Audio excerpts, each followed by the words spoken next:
नमस्कार दोस्तों, time study jobs update में आपका स्वागत है। तो हरियाणा कर्मचारी चयन आयोग ने जो एनटीए को सुझाव दिया है उसके बारे में आपको डिटेल से बताएंगे। तो इसमें जो दोस्तों सीईटी का एग्ज़ाम है नवंबर में 5-6 नवंबर को जो एग्ज़ाम है, एग्ज़ाम की डेट बताई जा रही है। तो उससे जुड़ी एक बड़ी खबर है, बड़ी अपडेट है दोस्तों, और बहुत ही ज़रूरी अपडेट है ये। तो जुड़े रहिए हमारे साथ और वीडियो एंड तक ज़रूर देखिएगा। और अभी तक आपने चैनल को सब्सक्राइब नहीं किया है तो चैनल को सब्सक्राइब ज़रूर करें, लाइक शेयर करना ना भूलें दोस्तों। ऐसी ही जॉब से रिलेटेड अपडेट लेके आते रहेंगे आपके लिए। तो इसमें जो दोस्तों इम्पोर्टेंट बात यह है कि हरियाणा कर्मचारी चयन आयोग के जो चेयरमैन है भोपाल सिंह खत्री, उन्होंने एनटीए को एक सुझाव दिया है और उस सुझाव में कहा है कि सीईटी के लिए आंसर शीट में हर सवाल को हल करना कंपलसरी करें। तो इसमें जो क्या है कि जितने भी क्वेश्चन होंगे तो उनको सभी को हल करना कंपलसरी होगा। पहले ऐसा नहीं था कि जो कैंडिडेट अगर एक दो खाली छोड़ देते थे, कुछ कुछ क्वेश्चन जो खाली छोड़ देते थे तो उस पर कुछ भी सवाल नहीं होता था। लेकिन इसमें कहा गया है कि उनके अब नंबर कटेंगे। इसमें नेगेटिव मार्किंग बिल्कुल नहीं है, बट जो अगर कुछ आंसर शीट है तो उसमें कुछ सवाल छोड़ेंगे तो उनके नंबर इसमें काटे जाएंगे। आपको डिटेल से बता देते हैं अब ये जानकारी।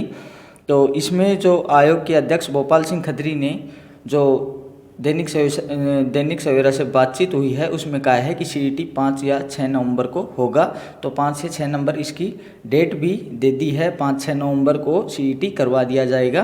तो इसमें अब आपको डिटेल से बता देते हैं कि इसमें क्या होगा और किस तरह से ये जो एग्ज़ाम है इसके बारे में सारी डिटेल बता देते हैं आपको।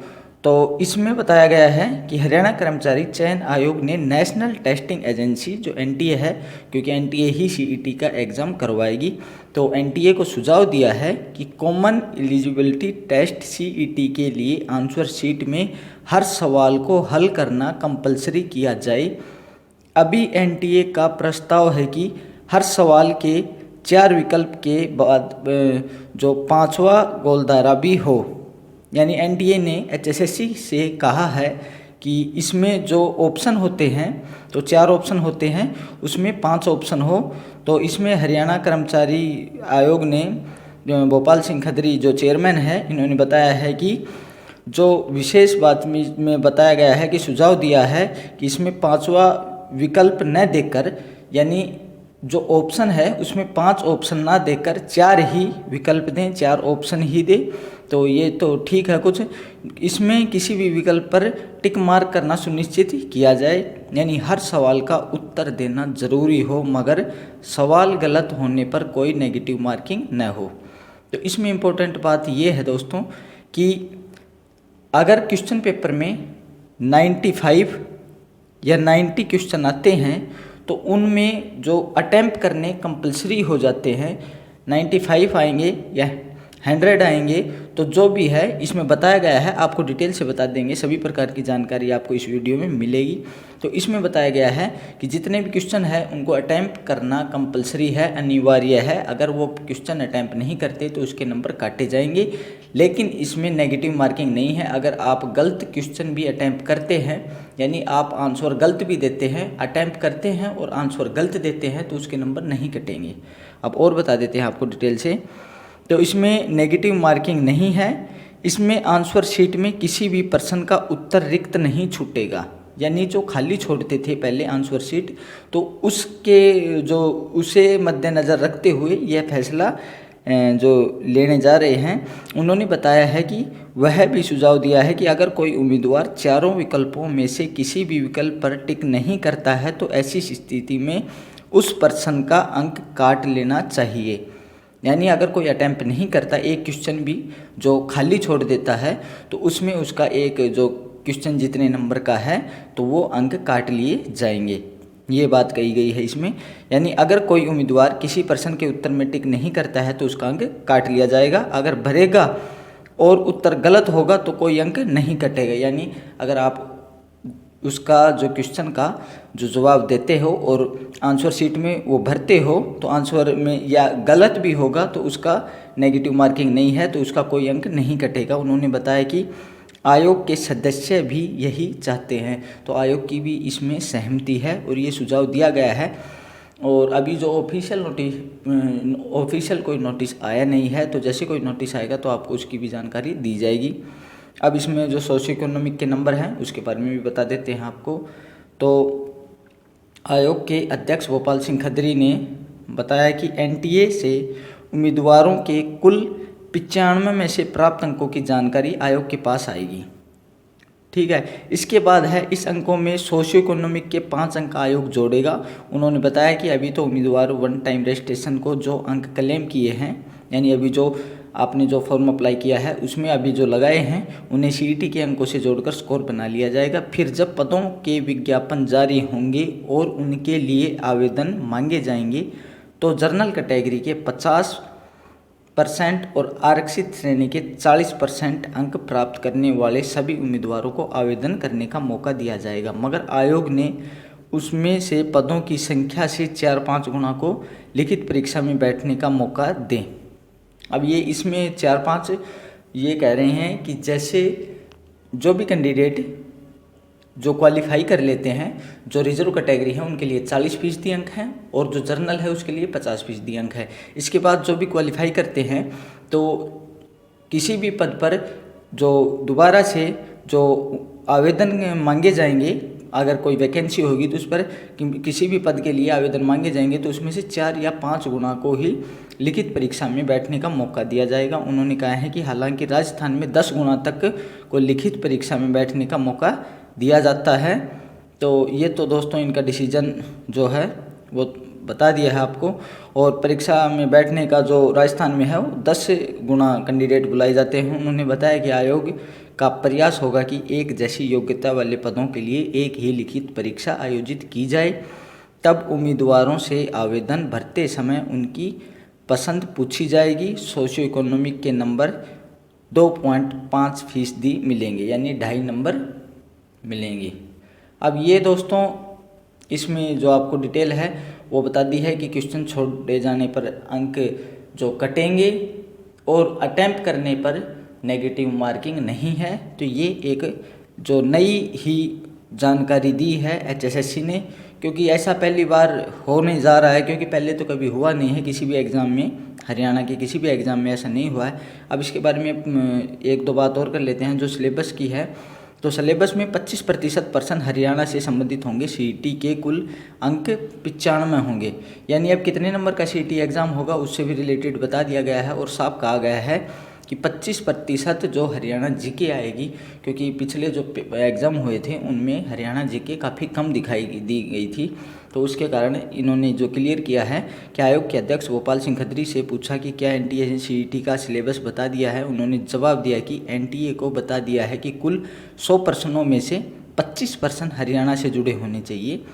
इसके अलावा जनरल नॉलेज, रीजनिंग, गणित, हिंदी, इंग्लिश, कंप्यूटर की बेसिक नॉलेज, 10वीं तक की साइंस और अवेयरनेस, मेंटल एबिलिटी से संबंधित पर्सन होंगे। उन्होंने बताया कि कुल अंक 95 होंगे, यानी एक पर्सन के अंक 0.95 होंगे। उन्होंने बताया कि एनटीए से कहा गया है कि 1 महीने के भीतर सीईटी का परिणाम दे दें। इस पर एनटीए ने सहमति जताई है। तो ये दोस्तों सीईटी के एग्ज़ाम से जुड़ी बहुत बड़ी अपडेट थी। तो इसमें बताया गया है, हालांकि अभी ऑफिशियल नोटिस नहीं आया है, मगर एचएसएससी ने जो बात थी वो बताई है इंटरव्यू में। तो अब ये सुझाव दिया है एनटीए को। तो अब इससे एक और जो बात है कि सीईटी की तैयारी पूरी 3 प्रश्न पत्र होंगे, 1 प्रश्न पत्र के 24 सेट होंगे।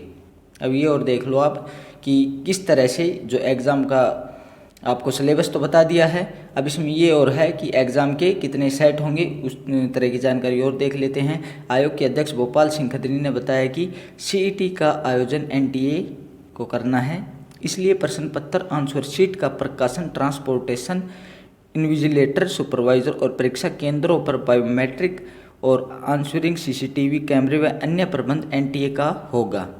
यानी सारी सिरदर्दी एनटीए की है।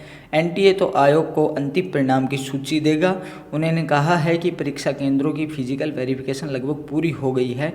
5 जिलों दादरी, रोहतक, जींद, नूंह और झज्जर में सीईटी नहीं होगा। यानी ये जो डिस्ट्रिक्ट दिए हैं, 5 डिस्ट्रिक्ट दिए हैं, इनमें सीईटी एग्ज़ाम नहीं होगा, सेंटर नहीं आएंगे।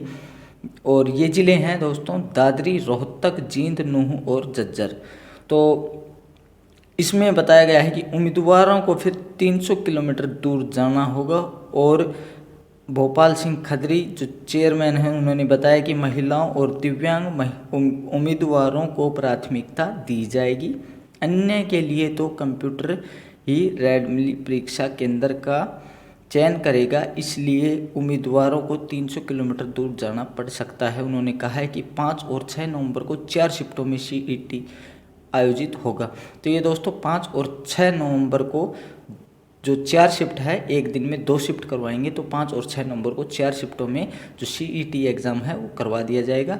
सीईटी के 3 प्रश्न पत्र होंगे, 3 सेट आएंगे और उनमें से तो 3 प्रश्न पत्र आएंगे और उनमें से 24 सेट होंगे।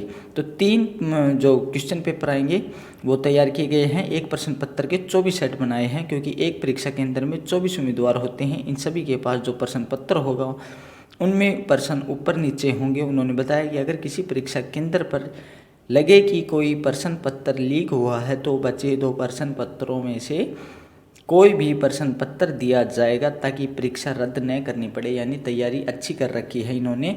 ये कुल मिला के ठीक बात थी, क्योंकि जो 3 क्वेश्चन पेपर बनाए गए हैं और उनमें से एक क्वेश्चन पेपर में 24 सेट है, तो 24 सेट दिए जाएंगे। अगर कोई क्वेश्चन पेपर लीक हो जाता है तो परीक्षा रद्द नहीं करनी पड़ेगी इनको, और वो जो दूसरा क्वेश्चन पेपर निकाल लिया जाएगा। तो ये जो इससे जुड़ी अपडेट थी। अब ये दोस्तों आपको कंफर्म हो गया होगा, क्योंकि सिलेबस के बारे में भी बता दिया है आपको कि सिलेबस क्या आएगा। 25% इसमें जीके आएगी, और जो बाकी सिलेबस थे वो बता दिए हैं। और 100 में से जो 25% जो हरियाणा जीके बताई गई है। और इसमें से दूसरी बात ये थी कि आपको खाली नहीं छोड़ना है, इसमें ये ही बताया गया है। और जो डेट दे दी है सीईटी की, वो 5-6 नवंबर को सीईटी आपका करवा दिया जाएगा। तो ऐसी ही जॉब से जुड़ी सभी प्रकार की अपडेट लेके आते रहेंगे आपके लिए, और जुड़े रहिए हमारे चैनल से। अगर कोई नया नोटिस आता है, नई जानकारी आती है, तो आपको प्रोवाइड करवा दी जाएगी। हमारा टेलीग्राम का लिंक है, और वो उसका लिंक आपको डिस्क्रिप्शन में मिल जाएगा। वहाँ से आप टेलीग्राम ग्रुप ज्वाइन कर सकते हैं। वहाँ पर सभी प्रकार की जॉब से रिलेटेड अपडेट आपको मिल जाएगी। और अभी तक आपने चैनल को सब्सक्राइब नहीं किया है तो चैनल को सब्सक्राइब ज़रूर करें दोस्तों। ऐसी ही जॉब से रिलेटेड अपडेट लेके आते रहेंगे आपके लिए। तो हरियाणा कर्मचारी चयन आयोग की जो सीईटी से जुड़ी सभी बातें थी वो आपको बता दी गई है। अगर कोई डाउट रह जाता है आपका तो कमेंट करके पूछ सकते हैं, तो उसका रिप्लाई मिल जाएगा आपको। तो इसमें सिलेबस भी बता दिया है, और इसमें जो क्वेश्चन पेपर है उसके बारे में भी बता दिया है कि 3 क्वेश्चन पेपर होंगे, 24 सेट बनेंगे एक क्वेश्चन पेपर के। और एडमिट कार्ड है वो 5 दिन पहले ही डाउनलोड होंगे, और इसमें 1 महीने के बाद इसका रिजल्ट भी घोषित कर दिया जाएगा। जो एग्ज़ाम है 5-6 नवंबर को, तो इसके 1 महीने बाद एग्ज़ाम एनटीए द्वारा घोषित कर दिया जाएगा। बाकी ये अपडेट थी दोस्तों, तो जुड़े रहिए हमारे साथ। मिलते हैं नेक्स्ट वीडियो में।